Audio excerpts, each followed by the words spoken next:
They burned a city of 12 million people in 7 minutes. 7 minutes. That's all it took. 12 million men, women, and children gone, not in a war, not during a battle, but as a demonstration. A demonstration of what happens when a species refuses to kneel. The Galactic Council had ruled the Orion Arm for 11,000 years. 47 species. Hundreds of worlds. An empire built not on cooperation, but on one simple, ancient principle: obey or be erased. And for 60 years, humanity had obeyed. We joined the Council in 2187, 3 years after our first faster-than-light ship stumbled into Vorati patrol space. We were given the standard terms: surrender all military vessels, submit to trade regulations, accept our position at the very bottom of the hierarchy, pay tribute in raw materials every single solar cycle. We agreed. What choice did we have? We had 12 colony worlds. They had 4,000. We had a fleet of 90 ships. They had 90,000. So humanity smiled. Humanity nodded. Humanity paid its tribute and kept its head down for 60 years. Until one woman walked into a chamber full of monsters and asked a question that changed everything. The council chamber on Thyra Prime was built to intimidate. The ceiling rose 300 meters above the floor, carved from a single piece of crystallized dark stone. Representatives from 47 species sat in tiered platforms that circled the central, speaking well like the rings of a coliseum. Everything about that room, every angle, every shadow, every carefully placed throne, was designed to make whoever stood at the bottom feel small. Ambassador Alara Voss stood at the bottom. She was 53 years old, silver-haired, calm in a way that only people who have survived terrible things can be calm. 20 years in the diplomatic corps. She knew how to read a room, and she could read this one perfectly. They weren't going to listen, but she spoke anyway. Honored members of the Galactic Council, she began, her voice steady and clear. Humanity respectfully requests reclassification from Tier 7 to Tier 5 status. In the 60 years since our induction, we have met every obligation. We have paid every tribute. We have violated no treaties. We have contributed significantly to Council science programs, medical research, and denied. The word hit the chamber like a stone dropped into still water. It came from High Counselor Drethvan, Supreme Commander of the Vorati Dominion. He didn't even look at her when he said it. His massive frame, nearly 3 meters of scale, muscle, and bone, was turned toward a data screen. He appeared to be reviewing something far more interesting than the human woman standing below him. Alara held her composure. High Counselor, if I may present our formal documentation. You may not. Now he turned, his eyes, yellow and slitted like a predator's, fixed on her with the kind of attention a boot gives an insect. Humans are Tier 7. Humans have always been Tier 7. Humans will remain Tier 7. This is not a negotiation. It is a reality. A ripple of quiet laughter moved through the chamber, not from every species. Some, like the Aloni and the Drayan, looked uncomfortable. They knew what it felt like to be at the bottom, but most of the chamber laughed, because laughing at the weak had always been easy, because it had always been safe. Alara Voss nodded slowly, just once. Then she said, I understand, High Counselor. Then I have one final question. Drethvan's jaw tightened with impatience. Speak. What would it take? Genuinely. What would humanity need to do to earn equal standing in this council? The chamber went quiet. It was the kind of question no Tier 7 species had ever dared to ask, not because they didn't want to, but because everyone in that room knew the answer, and no one had ever wanted to hear it spoken out loud. Drethvan leaned forward, his lips pulled back over rows of serrated teeth in something that might have been a smile. You would need to matter, he said, and you don't. Alara stared at him for a long moment. Then she gathered her documents. She turned, and she walked out of the chamber without another word. She never made it home. The official council report stated that Ambassador Voss's transport suffered a catastrophic drive failure during the return journey. All hands lost. A tragic accident, except the human salvage crew recovered the black box 3 weeks later. And the data was clear. The ship had been struck by a Vorati disruptor lance. Military grade, close range. The crew had been alive for 11 minutes after the initial strike, broadcasting distress calls on every available frequency. Those calls were received by 3 nearby council relay stations. No one responded. When the United Earth government presented this evidence to the council and demanded an investigation, Drefvan's response was as simple as it was devastating. Provide proof that it was a Verati vessel. We have the weapon's signature. It matches your military. Provide proof, or withdraw your accusation. The council voted 41-6. Investigation denied. And that night, in a secure bunker deep beneath the Martian surface, President Catherine Okafor sat across from Admiral James Wren. The room was small, the lights were low, and when she finally spoke, her voice was very quiet. They think we're nothing. Admiral Wren, a weathered man with more scars and medals, nodded slowly. They do. How long? She asked. He understood exactly what she was asking. We've been preparing since day one, Madam President. Since the moment we signed their treaty. 60 years of hidden shipyards. 60 years of black-budget weapons research. 60 years of embedding operatives in every council system across the galaxy. Okafor's eyes widened slightly. Since day one, Earth's first president after contact, Margaret Chun, she saw what the council truly was the moment we met them. She started the program the following year. Every president since has continued it. We called it Project Quiet Thunder, and no one found out. The council never looked. Why would they? We were Tier 7. We didn't matter. The president was quiet for a long time after that. Then she said one word. New Helsinki. Wren looked at her carefully. What about it? If they discover Quiet Thunder before we're ready, they won't come after our fleet. They'll go after civilians. That's how they operate. That's how they've always operated. Wren nodded grimly. Then we need to be ready before they find out. They weren't. A Verati intelligence operative intercepted a coded transmission from a hidden human shipyard in the Kepler belt. Within hours, Drefvan had the full report on his desk. His response was immediate, decisive, and utterly without mercy. He sent a single battle cruiser to the most populated human colony world in the outer territories. New Helsinki. No warning. No ultimatum. No demand for surrender. No chance to evacuate. Just fire. The orbital bombardment lasted 7 minutes. Plasma lances carved through the atmosphere and turned the capital city into a burning scar on the surface of the planet. 12 million people. Families. Children playing in the streets. Elderly couples watching the sunset. Entire neighborhoods. Entire histories. Entire futures. Erased between one heartbeat and the next. When it was over, Drefvan sent a single message to Earth. One sentence. Know your place. He expected terror. He expected submission. He expected humanity to come crawling back to the council chamber, ready to beg for mercy, ready to dismantle whatever pitiful secret fleet they had been quietly building. He had made the one mistake that no empire in all of history should ever make. He had given humanity a reason to stop being afraid. For 3 days, Earth was completely silent. No transmissions. No diplomatic messages. No response of any kind. The council took this as confirmation that the humans had been properly disciplined.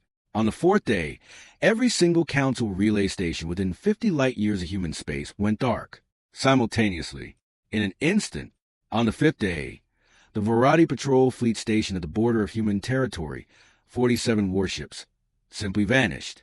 No distress calls. No wreckage. No trace. Just gone. On the 6th day, the lights went out on Thyra Prime. Not metaphorically. The planetary power grid, a fusion network that operated without a single interruption for 6,000 years, shut down in an instant. Emergency backup systems failed to activate. For 47 minutes, the capital world of the Galactic Council sat in total, absolute darkness. When the power finally came back, every screen on the planet displayed the same message. We remember New Helsinki. We remember 12 million voices. And we are coming. Drefvan immediately ordered the largest military mobilization in Council history. 600 warships from 12 different species converged on human space, forming an armada so massive it blotted out the stars. It should have been enough to end humanity 10 times over. The armada arrived at the border of human territory and found nothing. No fleet, No defense platforms. No resistance. Just empty, silent space. Admiral Kasori of the Varadi flagship Dominance ordered the fleet forward. They made it exactly 4 light years into human space before the trap closed. The ships came out of nowhere, not from behind asteroids, not from hidden bases or cloak stations. From nowhere, one moment the space around the Armada was completely empty. The next moment it was filled. Human ships, but not the crude, clunky vessels the Council had cataloged and dismissed over the decades. These were something else entirely. Sleek, dark, angular shapes that seemed to drink in light rather than reflect it. They moved with a speed and precision that violated everything the Council believed was physically possible. There were 3,000 of them. The battle lasted 94 minutes. In that time, humanity destroyed 412 Council warships. The remaining ships either surrendered or fled in every direction, and not a single human vessel was lost. Not one. Admiral Kasori was captured aboard his crippled flagship and brought before a human officer, a young woman with hard, tired eyes and a single patch on her shoulder that read New Helsinki Memorial Fleet. Kasori stared at the tactical display, showing the shattered remains of his armada, the most powerful military force the Council had assembled in 500 years, destroyed in under 2 hours. "This is impossible," he whispered. "You're Tier 7. You're nothing." The officer looked at him for a long moment. Her expression held no hatred, no triumph, just a cold, exhausted certainty that went all the way down to her bones. "We were never nothing," she said. "You just never bothered to check." The full scope of Project Quiet Thunder was beyond anything the Council had imagined. For 60 years, while humanity smiled and paid tribute and absorbed every humiliation without flinching, they had been building, not just ships, entirely new technologies. Technologies the Council didn't have. Technologies the Council didn't even believe were theoretically possible. Quantum phase cloaking that made ships truly invisible, not just to sensors, but to every known form of detection. Gravity-lance weapons that could crush a warship's hull like it was made of paper. Faster-than-light drives that were 3 full generations beyond anything in Council space. Autonomous drone swarms capable of overwhelming any point defense system through sheer numbers and adaptive battlefield intelligence. But the most devastating weapon humanity possessed wasn't technological at all. It was information. 60 years of operatives embedded in Council worlds.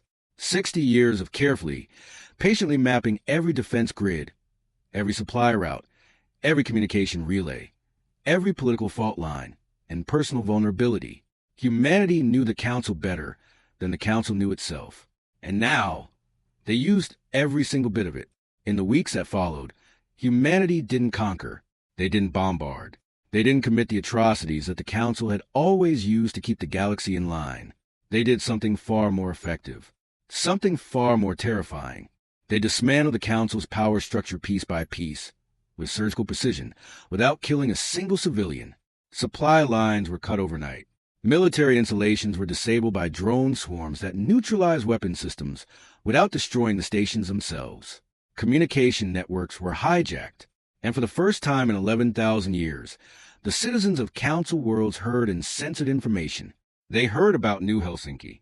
They heard about every species the Council had crushed over the centuries. They heard about the tribute systems that bled entire worlds dry, the rigged trade agreements, the assassinations of diplomats who asked too many questions, and they heard about what the Varadi had done to a human ambassador whose only crime was asking to be treated as an equal. Species that had served the Council loyally for generations began to question. The Eloni withdrew their fleet from Council command. The Drayan opened their borders to human ships.